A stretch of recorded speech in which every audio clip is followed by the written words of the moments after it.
Okay, principle of superposition काय सांगतं आपल्याला, तर आपल्याला काय कॅल्क्युलेट करायचं आहे, change in length find out करायची. मग चेंज इन लेंथ आपल्याला काय करावं लागणार, सर्व बॉडीजसाठी. सपोज हा 1 नंबरचा पॉईंट, 2 नंबरचा पॉईंट आणि हा किती नंबरचा पॉईंट आहे, 3 नंबरचा पॉईंट. घेऊया आपण ए बी सी आणि डी हे पॉईंट पण आपण काय केले, मार्क केले. मार्क केल्यानंतर आता सर्वप्रथम काय करायचं, गिवन डाटात काय आपल्याला दिलेलं आहे, काय दिलेलं आहे, तर एरिया दिलेला आहे. एरिया कसं आहे आपला, एरिया कसं आहे आपला, युनिफॉर्म आहे. म्हणून मी इथं डायरेक्टली ए घेतो. इथं ए किती घेतलेलं आहे आपण, 100 mm² दिलेला आहे. त्यानंतर आपल्याला ई पण दिलेला आहे. ई किती दिलेला आहे, तो 2 × 10⁵ N/MM² दिलेला आहे. आणि आपल्याला काय करायचं आहे, change in length find out करायची. ती पण कशी, तर पूर्णच्या पूर्ण बारसाठी किती लेंथ चेंज होईल, कशामुळं, ह्या वेगवेगळ्या फोर्सेसमुळे लेंथ किती होईल ते आपल्याला फाइंड आउट करायचं. मग आपला कन्सेप्ट काय आहे, कन्सेप्ट आपला सिम्पल आहे, खूप simple. Delta L is equal to काय येणार आहे, delta L is equal to काय येणार आहे, delta L is equal to delta L1 plus delta L2 plus delta L3. आणि आपला फॉर्म्युला काय आहे डेल्टा एलचा, delta L is equal to काय फॉर्म्युला आपला, PL/E. कशावरून आलेला आहे हा, बाय हुक्स लॉ. हुक्सने काय सांगितलं होतं, इथं लागलं तर सिम्पल मी लिहून दाखवतो तुम्हाला. सिग्मा इज इक्वल टू काय, stress is directly proportional to काय असतं, स्ट्रेन असतं. स्ट्रेस इज इक्वल टू काय येतं, कॉन्स्टंट इंटू ए येतो. म्हणजेच इथं काय येणार आहे, स्ट्रेस म्हणजे काय असतो, P/A इंटू ई म्हणजे काय, change in length per unit original length. फक्त तिरकस गुणाकार केला, तिरकस गुणाकार केल्यानंतर हा फॉर्म्युला आपल्याला ऑप्शन होतो, delta L is equal to PL/E. हे कशावरून काय डिराईव्ह केलेलं आहे आपण हा फॉर्म्युला, तर बाय युझिंग हुक्स. कोणता लॉ यूज केला होता आपण इथं, हुक्स लॉ वापरला होता. कोणता लॉ यूज केला होता, हुक्स लॉ.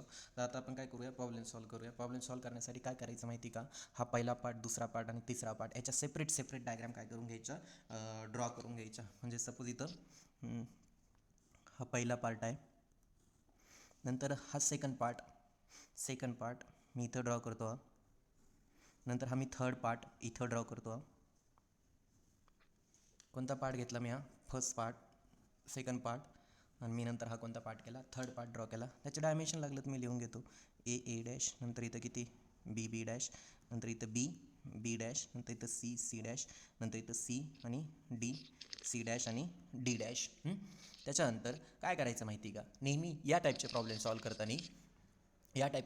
करताना कोणत्या तरी एका साईड पहिली आणि शेवटची बॉडी घ्यायची. आधी कोणती घ्यायची, नेहमी पहिली आणि शेवटची बॉडी घ्यायची. सपोज पहिली बॉडी घेतली ना, काय करायचं, तुमचा जो हात आहे तो हात इथं ठेवायचा. ठेवला हात ठेवल्यानंतर फक्त लेफ्ट साईड बघायची. का बघायचं, फक्त लेफ्ट साईड बघायची, राईट साईडचे फोर्सेस सोडून द्यायचे. फक्त लेफ्ट साईड बघायची. लेफ्ट साईडला किती फोर्स दिसतोय तुम्हाला इथं, 1 kN दिसतोय ना, तो 1 kN, त्याची डायरेक्शन काय करायचं, लिहून टाकायचं. इथं किती दिसतो, हा 1 kN. काहीच विचार करायचा नाही, डायरेक्टली हा जो फोर्स आलेला आहे 1 kN, याची डायरेक्शन अशी आहे ना, मग इकडनं याची अपोजिट डायरेक्शन घ्यायची आणि 1 kN फोर्स काय करायचं, लिहून टाकायचं. समजलं सगळ्यांना. असे जर फोर्सेस आतमध्ये जात असतील तर त्या बॉडीमध्ये काय होतं रे, तुम्हाला माहीत असेल काय होतं, कॉम्प्रेशन. बाहेर जात असेल तर काय होतं, टेन्शन. मग आता सेकंड बॉडी आधी घ्यायची का नाही, आधी काय घ्यायचं, थर्ड बॉडी घ्यायची. मग थर्ड बॉडीवर जायचं.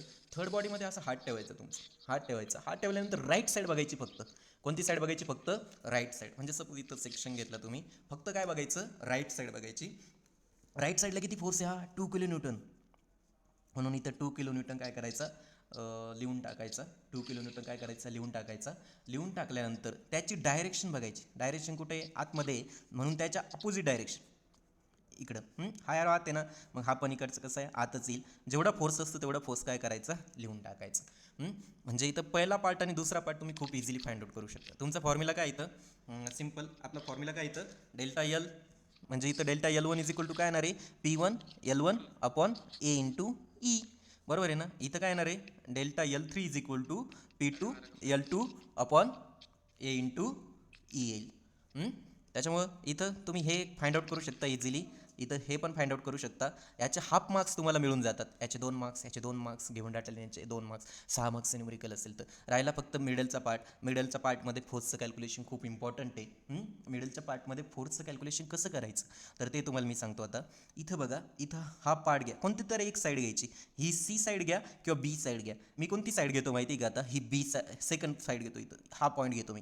ह्या पॉईंटला बघा, इकडं फोर्स किती जातोय, हा 1 kN आत जातोय. म्हणून मी इथं लिहिताना काय घेणार, याला इक्वल आणि अपोजिट डायग्राम कशी आपली इक्विलिब्रियममध्ये असं कन्सिडर करू. तर याच्या इक्वल आणि अपोजिट फोर्स घ्यायचा. त्याची डायरेक्शन कशी घ्यायची, हा आत जातोय तर इथं हा कसं जाणार आहे, त्याच्या अपोजिट किती येणार इथं, 1 किलोन्यूटन येईल. त्याच्यानंतर बघायचं ऑलरेडी इथं 3 किलोन्यूटन फोर्स आहे. ऑलरेडी किती किलोन्यूटन फोर्स आहे? 3 किलोन्यूटन फोर्स आहे. तो 3 जो किलोन्यूटन फोर्स आहे ना तो जसं ते तसा लिहून टाकायचा. हा 3 किलोन्यूटन काय केला मी जसंच्या तसा लिहून टाकला. आणि नंतर काय करायचं ज्याची मोठी साईज असेल म्हणजे डायरेक्शन बघा, हा 3 किलोन्यूटन आणि हा 1 किलोन्यूटन. 1 किलोन्यूटन कुठं जातो? हा आतमध्ये जातोय आणि हा कुठं जातोय? बाहेर जातोय. मग यातनं हे वजा करायचं. खाली किती राहिले? हे 2 राहतील. 2 किलोन्यूटन. आणि डायरेक्शन कोणाची मोठी आहे? तर याची ही डायरेक्शन 3 किलोन्यूटन बाहेर जाणाऱ्या फोर्सची डायरेक्शन मोठी आहे, म्हणून मी इथं जी डायरेक्शन घेतो ना ती ही घेतो. मग याच्या अपोजिट डायरेक्शन इकडे घ्यायची. याच्या अपोजिट डायरेक्शन काय केली आपण? इकडे घेतली. म्हणजे इथं बघा हे पण किती येणार? 2 किलोन्यूटन येणार. आणि फॉर्म्युला आपला काय येणार आहे? Delta L2 is equal to P2 L2 upon A into E. कारण ए आणि ई कसा आहे आपला सेम आहे. ए आणि ई कसा आहे आपला सेम आहे. अशा पद्धतीने काय करायचं माहिती आहे का? फोर्सचं कॅल्क्युलेशन करून घ्यायचं. फोर्सचं कॅल्क्युलेशन करून घेतलं मग फक्त इथं व्हॅल्यूज वगैरे पुट करायच्या. आता व्हॅल्यूज पुट करून घ्यायच्या. पीची व्हॅल्यू P1 किती आलेलं आहे आपलं इथं? 1 किलोन्यूटन आलेलं आहे. लागलं तर मी इथं कॅल्क्युलेशन करून दाखवतो तुम्हाला किंवा सेपरेट करून दाखवू. मग इथं delta L1 is equal to P1. P1 किती आहे आपला? P1 किती इथं? 1 kilonewton. 1 into 10 to the power किती येईल? 3. L1 किती आपला? हा 300 डिवायडेड बाय एरिया. एरिया किती? एरिया कॉमन आहे आपला दिलेला किती इथं? 100 मल्टिप्लाय बाय ई किती इथं? 2 into 10 to the power 5. Calculator घ्यायचं. कॅल्क्युलेटरमध्ये एक कॅल्क्युलेशन करून दाखवतो मी तुम्हाला. कॅल्क्युलेटरमध्ये वरची टर्म ब्रॅकेटमध्ये टाका. 1 मल्टिप्लाय बाय हे किती घेऊ मग? 300 मल्टिप्लाय बाय हे 10 टू द पॉवर किती येणार आहे? 10 टू द पॉवर 3 येणार आहे. Bracket complete. डिवायडेड बाय ब्रॅकेटमध्ये घेऊ हे 100 मल्टिप्लाय बाय 200 किती आहे? 100 multiply by 2 multiply by 10 to the power किती आहे? 5. Bracket complete. ॲन्सर येईल तुमचं 0.015 mm. किती आलं हे? 0.015 mm. काय आला? हा डेल्टा 1. सिमिलरली आपण काय कॅल्क्युलेट कशासाठी कॅल्क्युलेट करून घेऊ? इथं डेल्टा 2 कॅल्क्युलेट करून घेऊ. डेल्टा 2 बघा फोर्स किती आपला इथं? 2 किलोन्यूटन आहे. मग 2 इंटू काय होईल इथं? 10 टू द पॉवर 3. लेंथ किती? L2 किती आहे आपला? 400 आहे, म्हणून इथं मी 400 लिहितो. त्याच्यानंतर एरिया किती दिलेला आहे इथं? 100 दिलेला आहे. आणि त्यानंतर ई किती दिलेला आहे इथं? 2 इंटू 10 टू द पॉवर 5.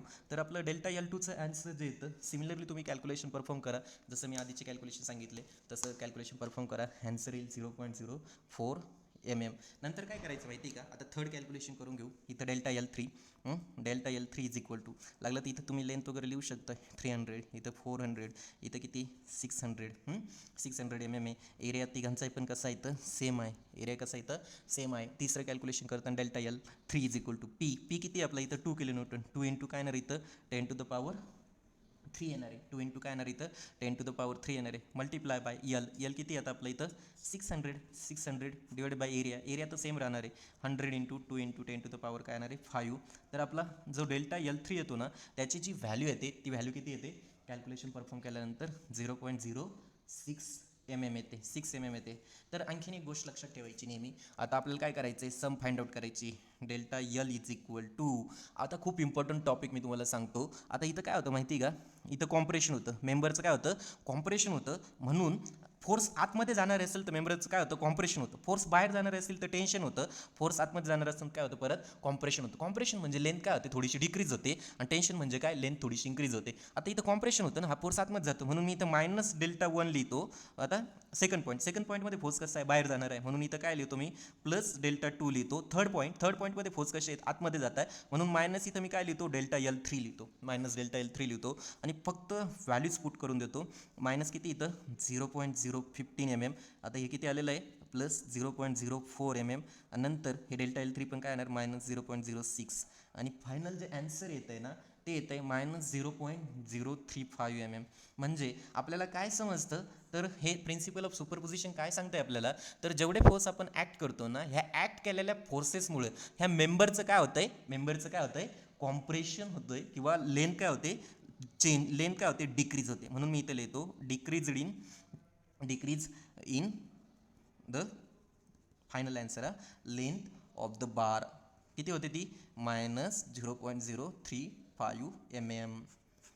लक्षात ठेवा फक्त एवढं. मायनस का घेतलं मी इथं? कारण इथं मेंबरचं काय होतं? कॉम्प्रेशन म्हणजे लेंथ काय होते? डिक्रीज होते. कारण फोर्स कशा जातात? आतमध्ये. इथं काय होतं? टेन्शन आणि इथं काय होतं? कॉम्प्रेशन. हे झालं फायनल आन्सर.